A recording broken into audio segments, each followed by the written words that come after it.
Welcome to the video. This week we've got an amazing card, UFC 319. Really excited. Awesome to watch. Maybe not so much for betting, but last week was really good. Of course, obviously it was just a bunch of favorites, but all the green locks hit with the exception of Duncan's fight going over 1.5. But that's okay. We barely touched that one. And the blue locks, of course, hit with ease. Duncan and Smith finishing their opponents in the first round. And of course, Angela Hill fights go over 1.5. We know that. Taking a look at the parlays, we hit every single parlay we hit, man. We hit every single parlay on our Bet MMA page. Missed a few props, just a little bit greedy there. Not too much, not too bad. Overall, 100% ROI. That's a double up, folks. That's a double up. And that puts us to now, I think, top 10 overall in the ROI department on Bet MMA, and probably like top 5 or top 3 even for active accounts. Honestly, give it a follow. I'm not even charging anything, just good parlays and good advice if you want to look to make some money here. But anyways, that's last card. That's last week. Moving on to this week, like I said, awesome card highlighted by, of course, Duplessis and Chimaev. But we're not going to be touching that fight at all for betting. You know that, right?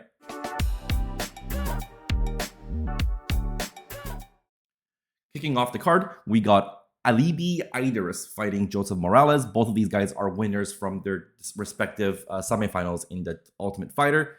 We're not going to really touch this, I don't think. I think of the two, Alibi Idris has to be the better fighter. Coming from Kazakhstan, he's undefeated, really good cardio, just, solid pace, good foundations. And for Joseph Morales, he's already got 2 losses. And I think, like he's not, I don't know, man. I don't feel like he's UFC material.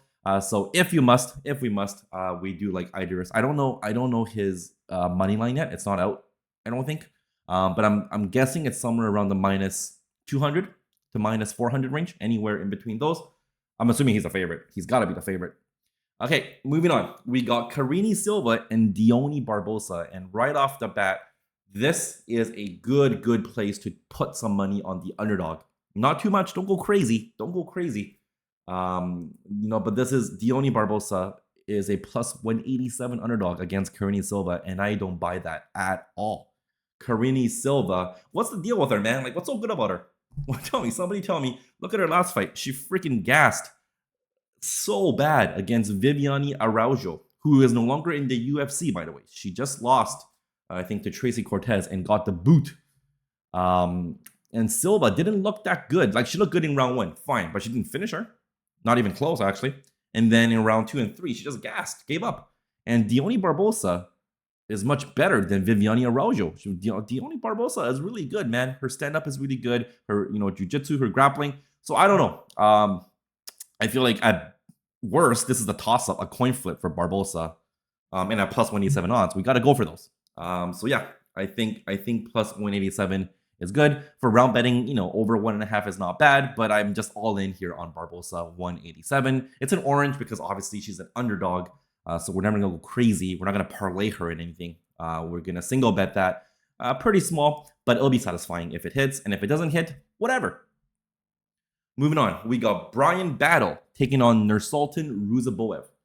And I don't know, why is Ruziboev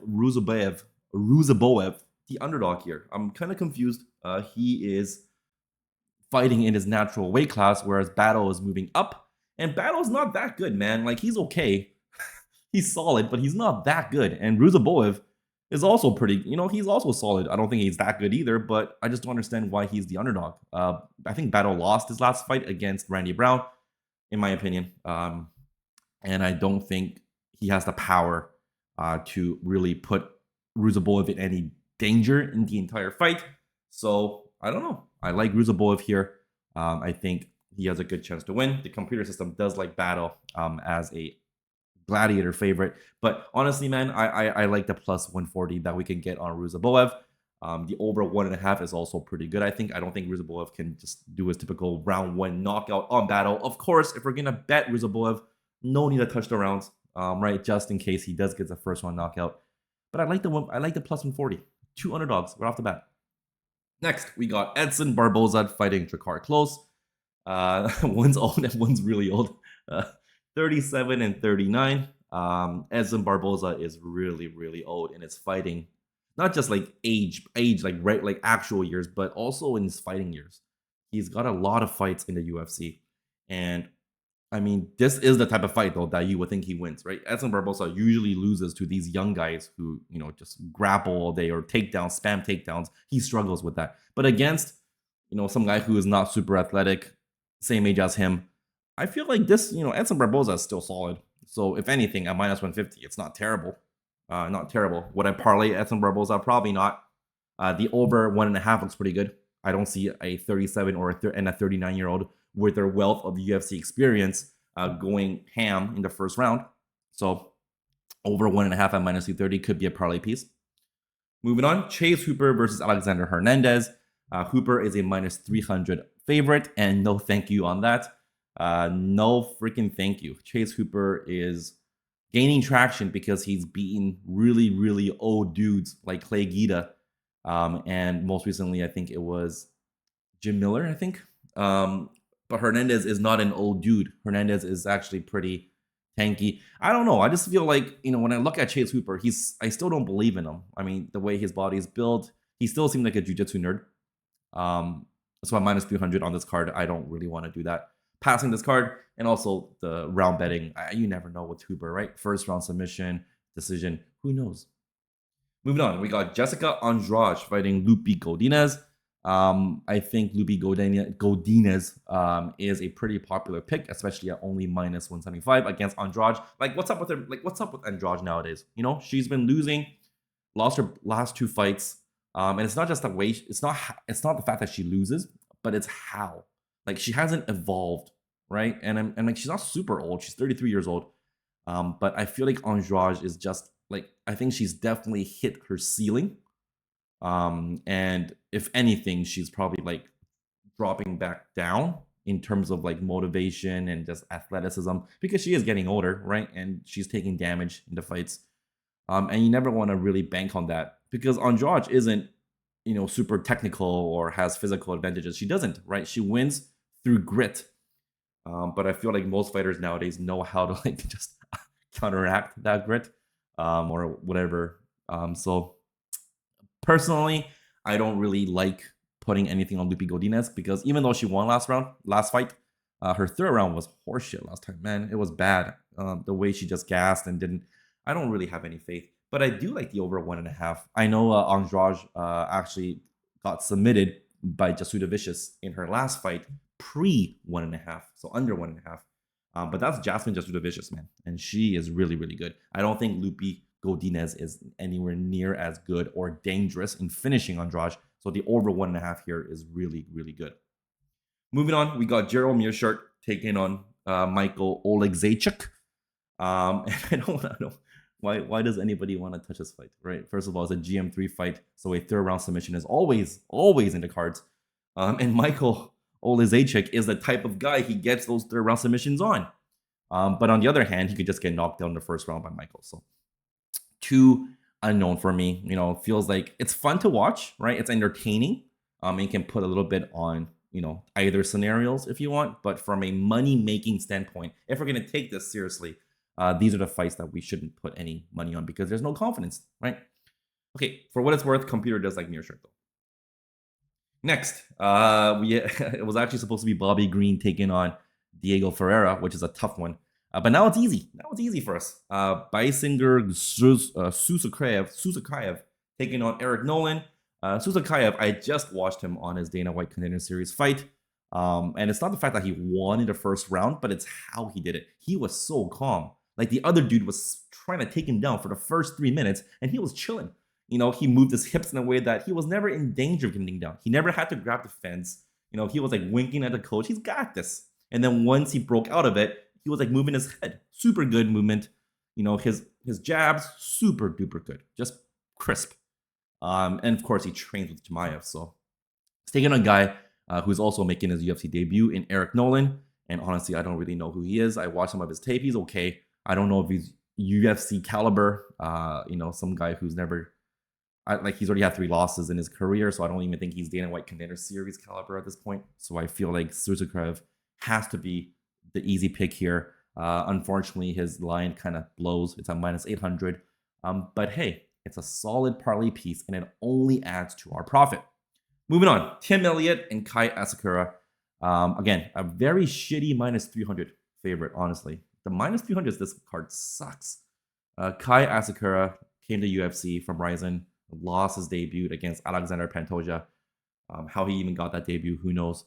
But I mean, he's clearly, in above his head, when he's taking on Pantoja. And at this point, is Tim Elliott too hard for him? I don't know, right? Tim Elliott is 38 years old, very mid, but is that the level that Kai Asakura is? Maybe, right? I think he might be overhyped. I don't know. And at minus 300, I need to know. We need to know with certainty that this dude is a beast and should beat the guy. And we don't have that here with Kai Asakura. I can tell you that much. So we are going to pass that fight. Logic states, logic should indicate that Asakura wins, but we're not going to bet this. You can just watch and see.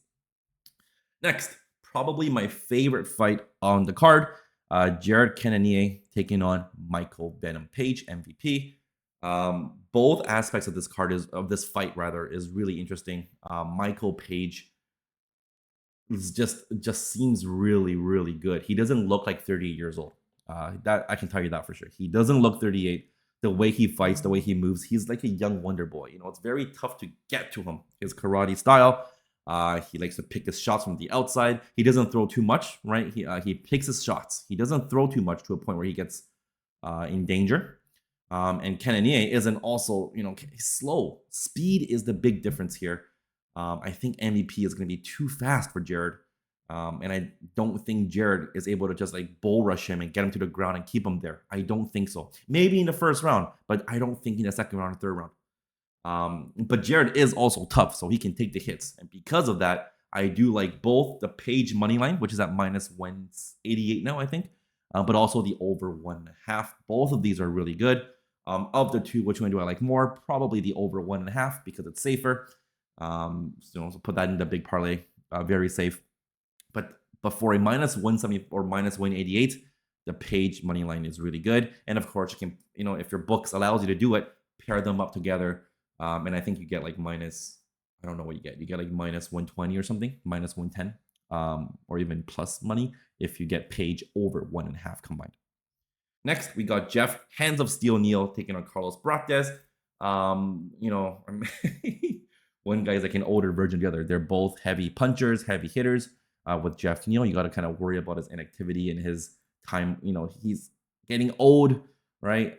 Brates is like the new generation of fighters, but he has shown very questionable fight IQ in his last fight with Ian Gary. Although to be fair, he did have Gary in all sorts of trouble in round 5. This is a 3-round fight.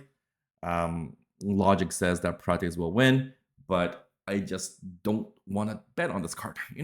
This fight is just, who knows what's going to happen, man?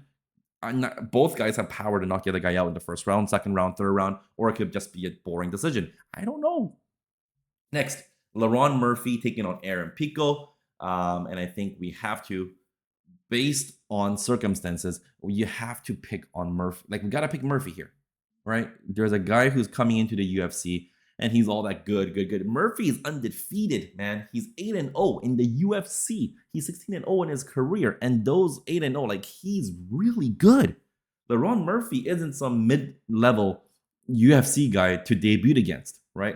It's like Patchy Mix taking on Mario Bautista. Bautista's good too, but not the level of LaRon Murphy good. LaRon Murphy is main event good. So I don't know. I feel like Murphy at plus 150 or plus 140 or whatever is, again, everyone just going into that same hype of this new guy who's supposed to be really, really good, better than every UFC fighter. I don't think so. And at plus 150, I like Murphy to pull off the upset as an underdog, right? Just like Barboza at plus 187. But the over 1.5 is also really good because Murphy is a decision merchant. Murphy is very smart, very technical, does not put himself in danger. And I don't think Aaron Pico is a finisher, at least on a UFC caliber.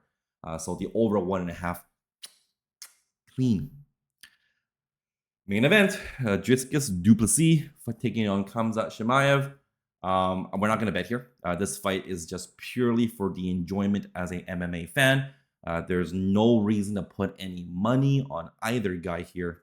In my opinion, we would have already made our money in the last fight by taking by taking Laron Murphy over 1.5 or whatever.